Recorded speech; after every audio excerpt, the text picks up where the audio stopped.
The morning was calm, too calm for what was coming. Birds chirped outside like they always did, sweet and repetitive, and the smell of coffee curled up through the air like an old friend. I sat by the window, warm mug in hand, trying to enjoy the quiet. I had finally retired last month after nearly 40 years with the city. And for the first time in my life, I didn't have to clock in, answer phones, or fix other folks' messes. I thought I'd rest, maybe finally learn how to sleep past 6. But then James, my husband of 43 years, walked in, humming like he didn't have a care in the world. He placed a thick binder on the table beside me. "We thought this might keep you busy," he said casually, pressing a kiss to my temple. I looked at it, then at him. "What is it?" "Just a little family project, nothing too heavy," he replied. I flipped the cover. Estate planning property transition, revised. Before I could process it, Tanya, my daughter-in-law, walked by, grinning. You've always been the one who handles paperwork best, Ma. You've got that spreadsheet mind."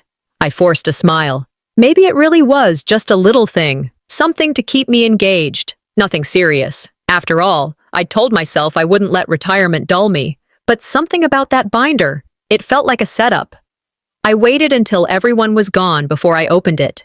Inside, pages upon pages, invoices, backlogged property taxes, contractor estimates, a full blueprint of renovating the family home and splitting assets among the kids, zoning letters, legal notices. My breath slowed. This wasn't busy work. This was a full-time job. James wandered back in, grabbing a biscuit from the counter. "You've got the time now, baby. Besides, nobody works a document like you do." He meant it sweetly. That's the danger with charm. It hides the shove behind the smile. I nodded, but something cold settled in my stomach. That night, I brought it up over dinner. "So, this binder. I need to go through the permits and—" "We're all swamped right now." Marcus, my oldest, cut me off. "You're the only one who can really handle it, Mom." Tanya chimed in. "Plus, it needs a woman's touch, and you know all the family history." No one made eye contact. Over the next few days, I found myself calling county offices, chasing signatures, scheduling inspections, alone. Meanwhile, they laughed on the back porch, grilled out on Saturdays, and played dominoes late into the night. I'd walk past with papers in my hand, hoping someone would offer a hand. They never did. And slowly, they stopped even pretending to ask if I needed anything. I'd sit in the dining room, stacks of paper around me, while their voices floated in from the yard. I wasn't invited, I was positioned. One afternoon, I opened my sewing drawer and pulled out the old journal I'd kept back when the kids were small. I hadn't written in it in decades. I flipped to a blank page and began to write. They don't ask. They just hand it to me, like it's always been mine. The ink bled into the page like old wounds reopening. I started thinking back, working doubles when James got laid off, missing Marcus's school play to finish a night shift, lending money for Tanya's business idea that never took off, holding this family together with prayers and payroll checks. My mama used to say, "We don't get the luxury of falling apart," and she didn't, so I didn't. But I wondered if I'd taught my family that I was indestructible, that I'd always be the one who fixed it. I wasn't angry, not yet, just tired in my bones. Then came the moment that made it all click. I was walking past the hallway when I heard voices behind the slightly cracked bedroom door. James was chuckling. "She needed something to do. This way she stays out of our hair." Tanya's voice followed. "Better she's organizing files than hovering over us bored all day." I didn't push the door. I didn't yell. I didn't cry. I just stood there. Stood real still. So that was it. They didn't see me. Not as a partner. Not as family. Not even as a woman. Just a function. Just someone to keep busy. I stepped away quietly, closed my door, and sat at my desk. My fingers rested on the binder, then moved to the journal. I flipped to a clean page and wrote 5 words. "I'll do it my way." I woke up before the sun. Not because I had to, but because I couldn't sleep. Not really. That binder had been sitting on my nightstand like it had something to say. I told myself that today would be the day I got everyone together, laid out the updates, Asked for help. Not even help, just honesty. I showered, dressed, and set the coffee to brew, just like always. The house was too quiet, too still. The kind of silence that didn't feel peaceful, felt planned. James walked into the kitchen already dressed like he had somewhere to be, which was strange, considering he hadn't had a job in 5 years. He kissed my cheek. "I've got a last-minute thing. Carl from the lodge wants me to ride with him out to Annapolis. Won't be back till late." Before I could respond, Tanya rushed in with her purse on her arm. "I'm heading to my sister's. Her back's out again. Might stay over, depending on how she's feeling." I turned around to ask her something, but the door was already shutting behind her. Marcus came down last, hoodie up, backpack slung. "Library day, Ma. Group study. Be out most of the day." He grabbed a granola bar and was gone before I could say, "Wait." In less than 10 minutes, every single body in that house had vanished. I stood at the doorway, the binder in one hand, coffee untouched in the other, watching as each car reversed out the driveway like it had rehearsed the exit. And just like that, I was alone. I made myself breakfast, scrambled eggs and toast, but it didn't taste like much. I sat at the table with the plate in front of me, listening to nothing but the click of the ceiling fan and the distant hum of traffic. Every footstep I made echoed too loud, like even the walls noticed something wasn't right. I muttered to myself, trying to lighten the mood. "Guess I'm just the office manager now, huh?"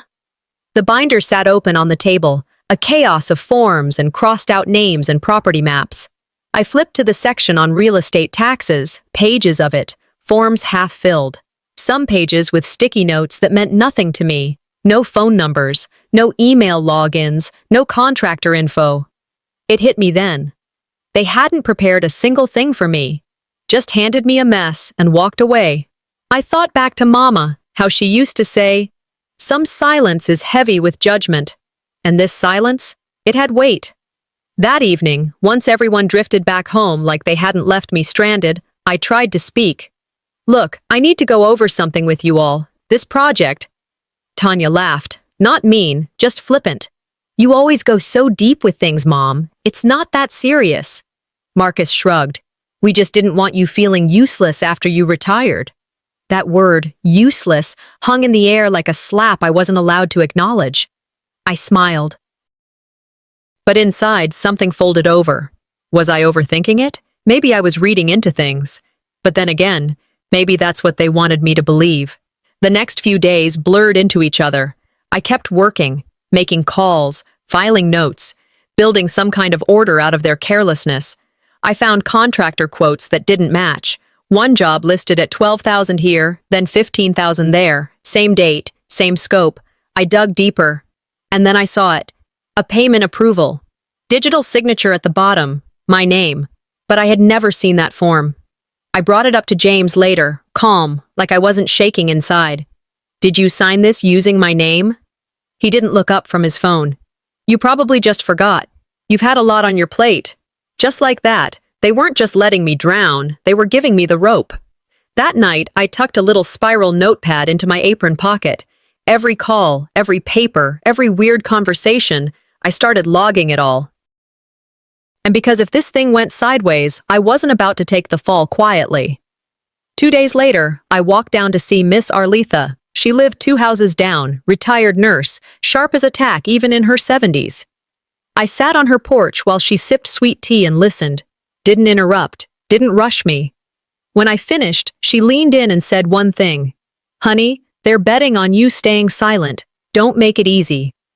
I didn't respond right away. Just sat there and felt those words settle into the center of me. Back home, I looked at my hands. Still strong, still capable, but tired of being busy for everyone but myself. I spread the binder open on the dining room table and laid out fresh sheets of paper. Timeline, accounts, legal contacts. Not for them. For me. At the top of the page I wrote, "Not because they asked, but because I deserve to know." And that night, I found the receipt that didn't belong, and it had my name on it. I spread receipts under the dim kitchen lamp that night, stacking invoice after invoice in front of me. My hands trembled just slightly. I cross-checked each entry, following the paper trail the way I used to in those long shifts at the city office. Then I saw it. A check stub. My name printed at the bottom, signature forged, dated from 2 weeks ago. The amount was steep, enough to settle a contract with someone I had never met. My breath caught. I slid open the bank app on my tablet. The withdrawal was real, confirmed, executed under my name. My heart pounded. If you're the one holding the broom, they'll always call you the cleaner. James came home late, the house quiet except for the click of his shoes. He poured a glass of whiskey, the amber liquid catching the lamp's glow. I waited. He didn't glance my way until I spoke. "When did we start paying people I've never met?" I asked, voice steady, though my throat tightened. He kept his eyes on his drink. He said softly, "You must have forgotten, baby. We talked about this." Forgotten. The word tasted bitter. I knew that tone, championing care, but it was control. I met his gaze and stayed calm because fury wouldn't help me now. He set down the glass. I heard the subtle shift in his posture. "You know how you get when you stress yourself," he said. Cool, measured. I felt cold in my chest. That wasn't concern. It was a threat dressed in concern. My hands clutched the table. He was reminding me. I could lose the room even when I thought I stood firm. I flashed back to years ago when I questioned a missing insurance payment. He told everyone I was paranoid, too emotional. This was nothing new. I nodded. "Maybe I remember more than you think," I said quietly. Next morning, under gray dawn, I called the bank. I masked my voice, asked to confirm a check transaction under my name. The clerk informed me someone had picked it up in person as a family representative. A tall man in a light brown suit, older. The description matched James. I requested a printed copy. The clerk said I'd need spousal authorization, paperwork I did not intend to sign. My frustration roared quietly inside. So that's how they keep women in silence, with paperwork, red tape, polite refusals? I recorded the transaction ID on the notepad in my apron pocket. I'd follow this all the way. That night, I lay awake as streetlights slanted through my blinds, drawing long bars across the ceiling. Miss Arletha's voice echoed.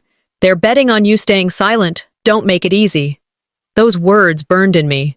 I rose, lifted the binder, loaded every document onto my old tablet. I built a digital folder under a password no one would guess. For the first time in years, I was acting for myself. My eyes filled, but I didn't cry. I closed the tablet quietly, my resolve firm. I whispered to the dark, "Not this time." Dinner that night was quiet, too quiet. Knives touched plates, glasses clinked gently, but no one spoke much beyond the usual. Kendra glanced up from her salad now and then. Henry scrolled on his phone, barely tasting the food. Tanya, our 10-year-old granddaughter, sat across from me, fidgeting with her fork like she had something stuck in her throat. Then she said it. "Why isn't Grandma's name on the contract papers?" Silence, the kind that snatches the air out the room. Kendra's hand froze mid-bite. Her cheeks flushed, but she didn't speak. Henry cleared his throat like he'd swallowed a stone. I didn't move. That child said out loud what I'd been circling for weeks. I smiled at her, not too wide, just enough for her to know I heard. I said nothing at first, just let the question hang. Let them all sit in it. After dinner, Henry called for a quick family talk, trying to sound casual. We gathered in the living room, me, Henry, Kendra, Tanya, even Jerome, who never joins in on anything unless snacks are involved. Kendra brought out the binder with the documents, like she was offering to make peace. She said she'd walk us through it, but I stepped in before she could start. "Tanya," I said gently, handing her my copy, "can you read this paragraph for me? Right there under Clause 9. She did. Her small voice read out a line that sounded harmless unless you knew what to hear. All estate assets shall fall under the family trust to be distributed by the designated executor. I asked, "Executor of what trust?" Kendra stiffened. "It's just legal language, Mom." I leaned forward. "Then you won't mind me asking, where's my name?" Her hand moved, too quick, reaching for the binder, but I held on to it. I placed my own copy on the coffee table, flipped to a saved page on my tablet. This was the earlier version. Same clause, but it lists me as co-executor. Now that part's missing. Kendra's mouth opened, closed again. Henry looked down at his shoes. I didn't raise my voice. I didn't need to. Y'all been busy revising things behind my back. But I see the edits now. Henry leaned forward, his tone soft, too soft. Blanche, you know how these things go. I had to protect the family legacy. By cutting me out of it? I asked. Kendra added, Mom, it's for all of us. You always taught us to plan ahead. I met her eyes. Planning ahead doesn't mean erasing me. It was a line I didn't practice, but it landed like a gavel. In that moment, I heard my mother's voice again. Sometimes the strongest stand silent. I stood too long in silence. Not anymore. Later that night, after they all scattered like shadows, I sat in the little corner I called my office, a small desk between the washer and the back window. I took out my notes, the originals. I laid them next to the current contract, flipping page after page. I saw the differences. I marked them. I wrote a small letter to myself on the last page. I refuse to be silent anymore. I closed the tablet, leaned back, and stared up at the ceiling fan, feeling the weight shift inside me. Something was changing, and this time it wasn't me being left out. Sunday came with its usual promise of rest, but the house lay still, too still. I wandered past Tanya's bedroom. She was there, head bent over her tablet, pages turning softly. No invitation had come, no promise of company. That quiet told me more than words could.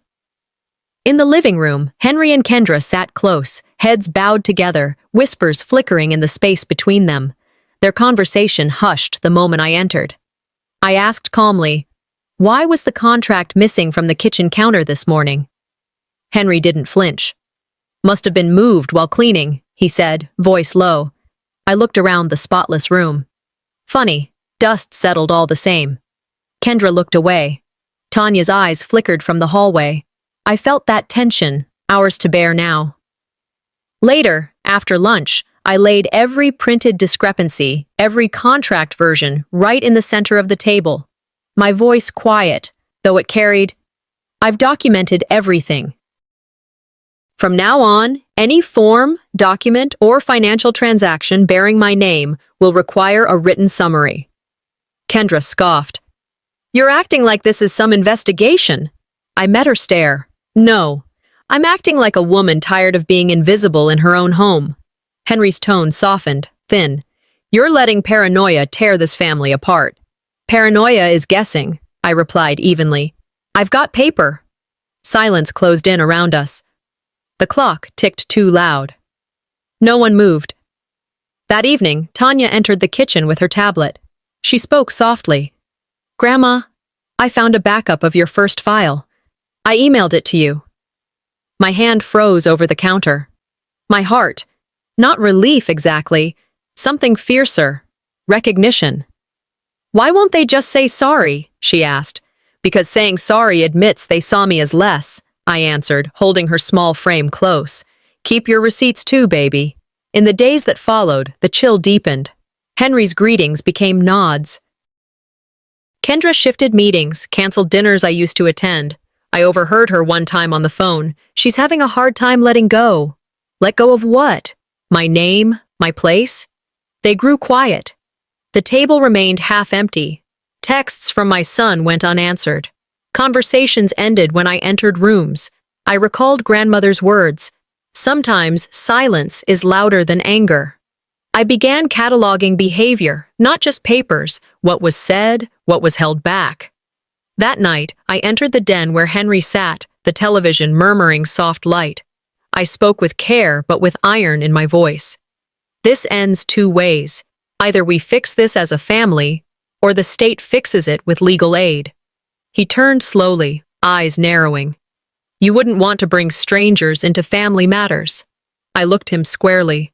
"Then stop treating me like a stranger in my own home." He said nothing. The pause stretched. I left him in the glow of the screen, steady in my own resolve. The house was still when I stepped out of my bedroom. Just the low hum of the heater kicking on and that creak in the hallway floorboard that always gave me away. I didn't tiptoe this time. I walked straight to the office door, hand already reaching for the knob. Locked. It wasn't supposed to be. That door hadn't been locked in years, not since Henry retired and said I should keep everything organized from home. The desk was mine, the files, the computer, all mine. And now, here I was, staring at a closed door like a guest in my own house. I leaned in, voices, muffled but close. I could hear Kendra. She can't keep poking around. It's not safe. Then Henry's quiet response, not quite a whisper. We'll handle it. Just keep her out of that room. I knocked, calmly. Henry, I need to get those donation reports. He didn't even hesitate. Blanche, the office is closed for cleaning. I stared at the knob. My hand didn't move. I felt the shift, like the floor under me wasn't wood anymore but water. Cleaning. Again. That word had been popping up a lot lately.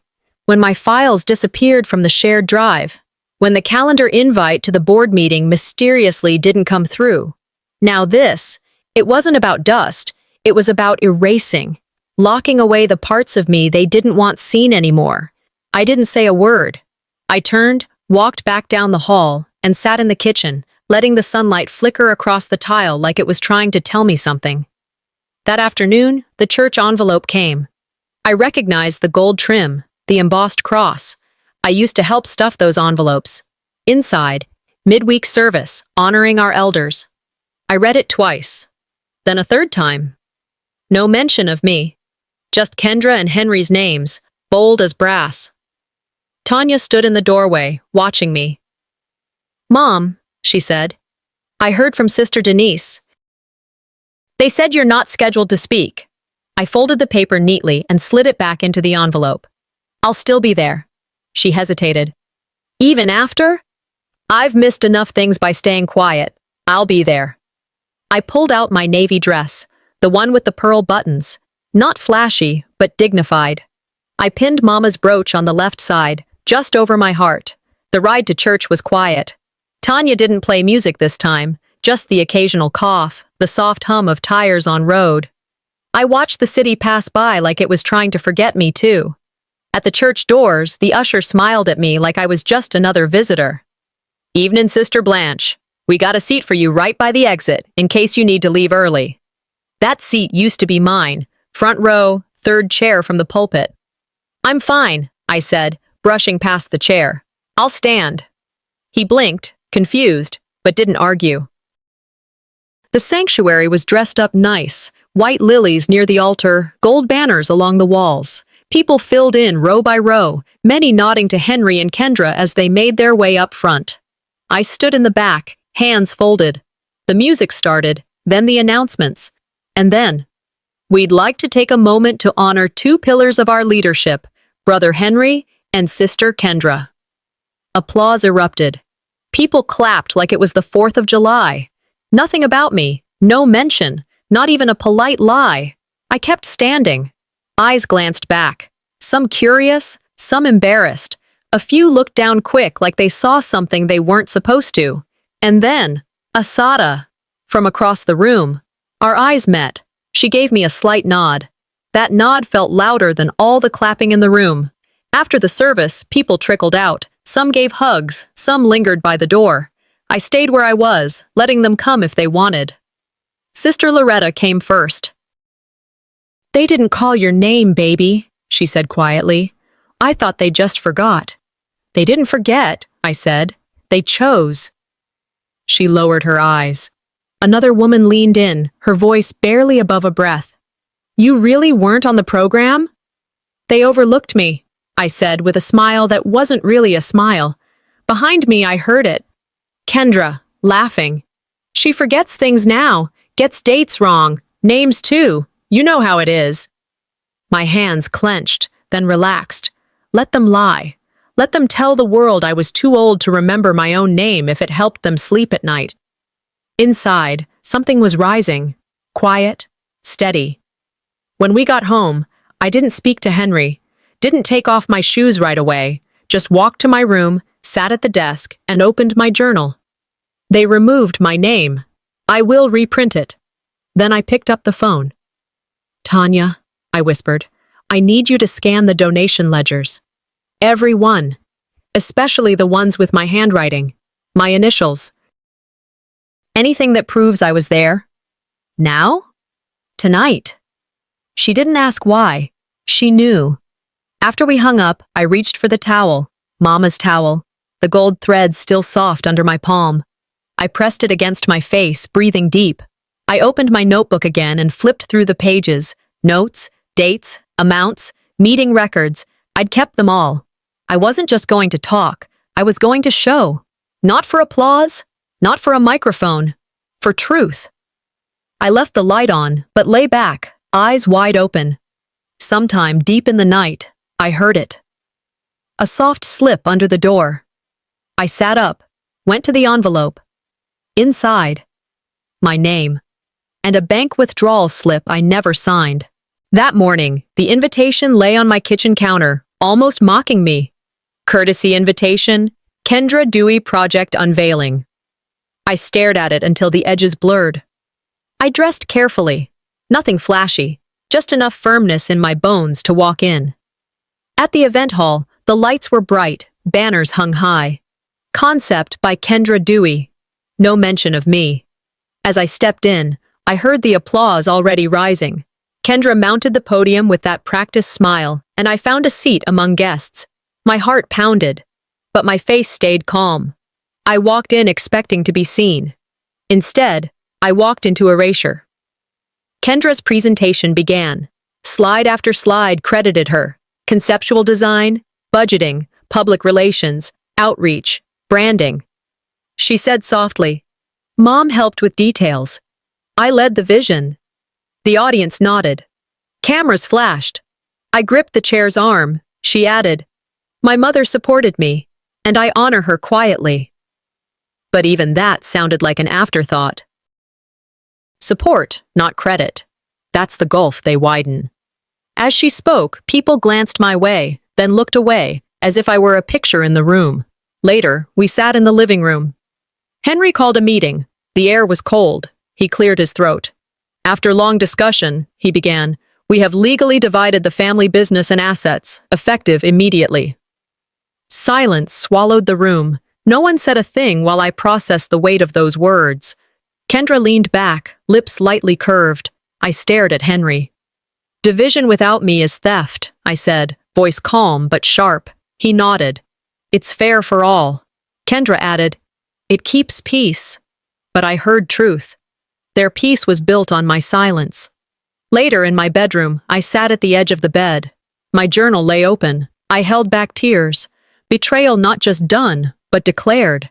I remembered the teacher I once was, the backbone of classrooms, the quiet anchor in storms. That version of me had quietly died under neglect. Now I asked myself, do I keep fighting to be seen, or walk away and leave them in their illusions? I closed the book. I decided, I will stand. Not broken, not bowed. I went to Tanya's room. From now on, I said, nothing in this house moves without me reviewing it. I folded my golden towel, held it like a standard raised in battle. I opened my tablet and clicked send on sealed letters. To attorneys, to financial advisors, local press. I typed one more line into a draft letter. I refused to vanish. I exhaled slowly. The backlash would come, but I was ready. I woke to the sound of the safe door yawning open. The room smelled of stale air and betrayal. My hands flew to the wall cabinet. I'd stored every document in there, but now it gaped empty. Birth certificates, property deeds, investment slips, they were gone. My heart sank. Henry appeared in the doorway, calm. I moved them for security, he said. He offered no location, no reason, no apology, just the faint echo of a lie. I called Tanya. Her voice trembled when she answered. We'll search the attic, she said. Old boxes, file bins, I'll help. We climbed through dust, old photo albums, trunks of letters. Between crates, under floorboards, we found an old shoebox. Inside was a USB stick labeled K 2017. At the desk, we plugged it into my laptop. The audio file opened. I heard Henry and Kendra discussing adjusting ownership, their voices a sting in the dark. Kendra, she'll never check. She trusts us. That's what makes it work. Henry, yes, she's too gentle to argue. We'll handle the rest. My hands shook, but my voice stayed steady. So that's what my trust earned me.